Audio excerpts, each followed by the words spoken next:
just left film school, and I was had quite a bit of publicity in the newspapers about a short film that I did.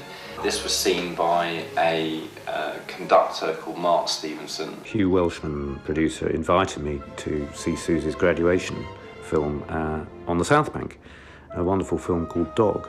It just hit me and him completely between the eyes. And so there was no hesitation whatsoever from his end in signing Susie up to do something. It was going to be a question of what would it be. I suggested Peter and the Wolf to Hugh and Susie, and they were both grabbed by it, and that's where the story started 5 years ago. The music's fantastic, and even I listen to it every day, all of the time, and I have done for 5 years, and I'm still not bored of it. And I love the challenge of writing to fit a pre-existing form, but that does come with its limitations and difficulties. The music for each character suggests a certain thing that character should be doing, but that has to all make sense in the bigger picture and in the whole film.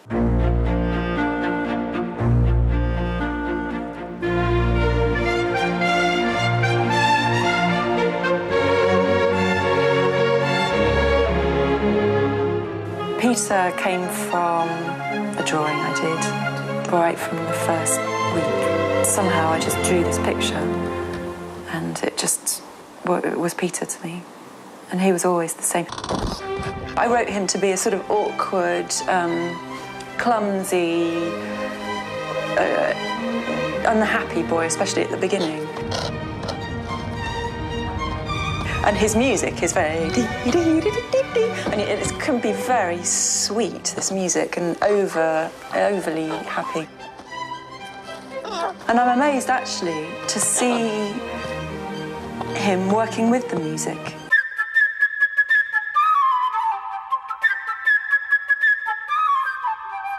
He's got different expressions, have you noticed? He's got a smile and a sort of excited expression and a frown when he's not happy. All birds, they have 3 sets of wings. I tak wyglądają skrzydła otwarte. And these are organ wings. I like Bird. He's such a weird thing, because as a puppet, he was supposed to be sort of fluffy and unkempt, but those feathers, they look sort of greasy on screen. I don't know why, but they look sort of manky, but I like that.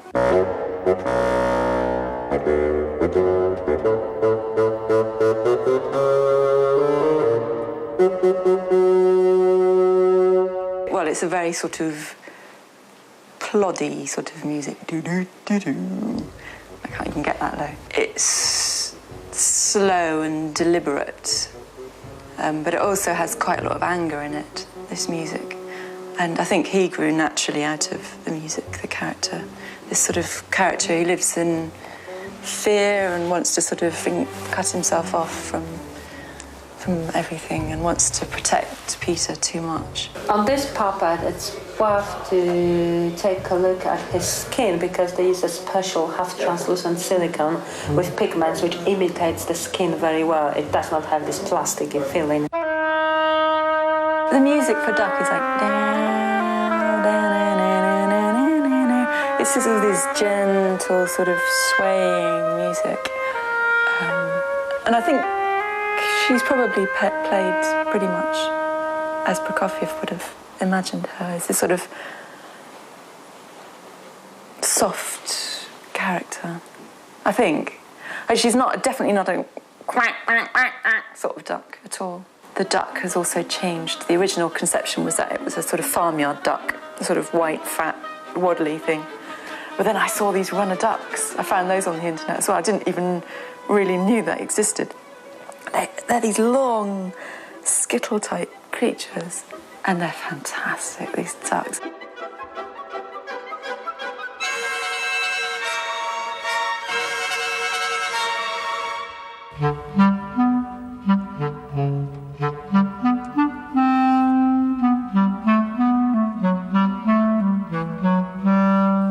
The cat, I think we've played her to the music as well. She's Clarinet, isn't it? She's very how would you say it?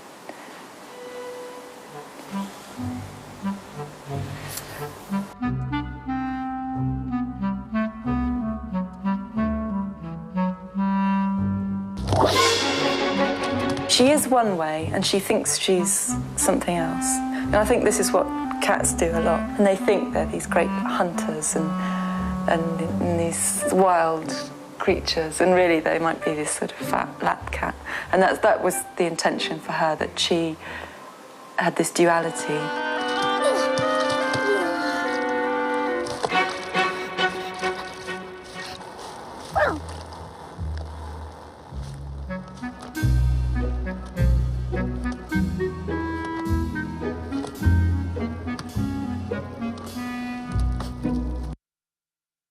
I think the wolf really lives up to the music. These sort of really proud, majestic French horns. And you see this like amazing, awesome, wild creature.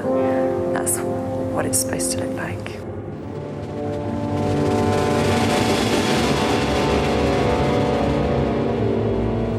It's a she, because there was a part in the script, which we've dropped now, where she appears at the end with her cubs. I thought the animators would animate her in a more complex and interesting way if they imagined her as a female. Okay. Because a male, I think they thought if it was a male, it would just be very aggressive and sort of one-dimensional. But she can have more complex motivations.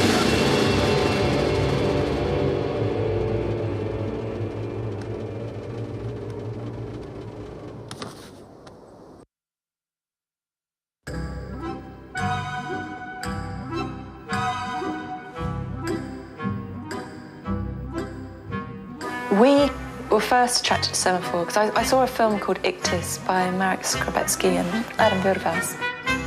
They have exactly the right aesthetic feeling for this film. Some of the artists working for us are incredible.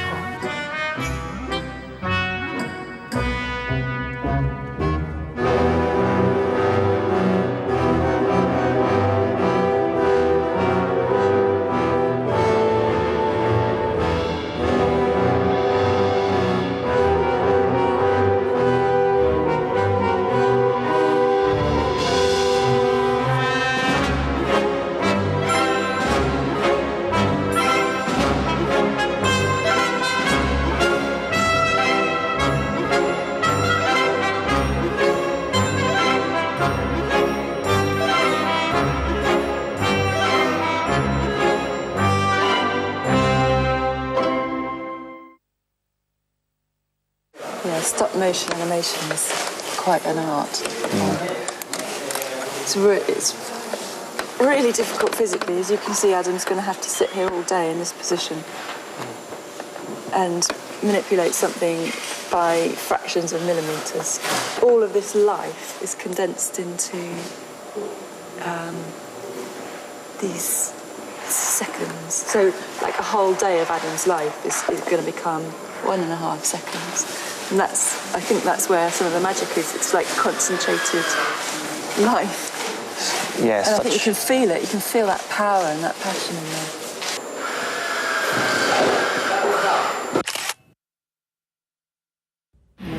Rather than flicker on and off, if they can...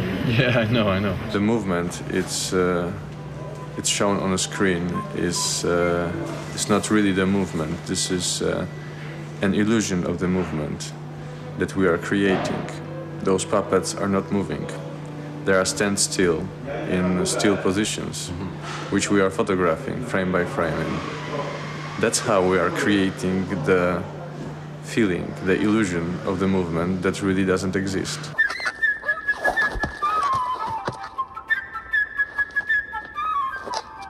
We've actually used some CGI in this film. I never thought I would at all combine it.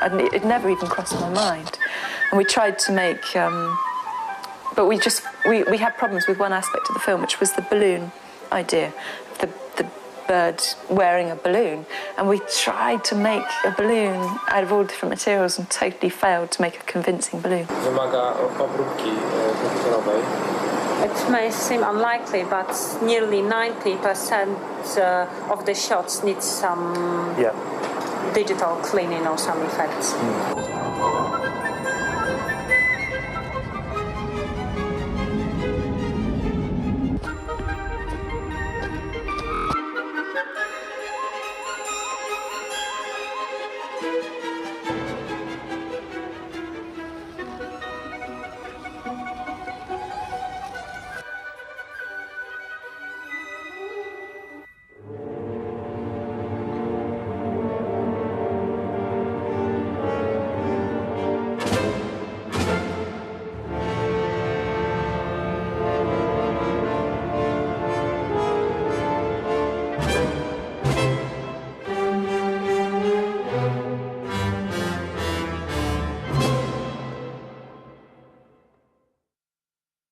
Well, it's 5 years of my life, and that's a big chunk of any person's life. It is my life at the moment. It has been my life for a long time. It's all I do. I don't work on other projects. I just do this. I'm rather interested to see what will happen when I finish, because it's, in a way, my life will be over. Like, these are my friends, these are my people, this is my job, this is where I live, this is it for me. And you have to be that obsessed, I think, to make work like this, to make work on a low budget. You have to be obsessed, and I am totally obsessed with it. Yeah, it means everything to me.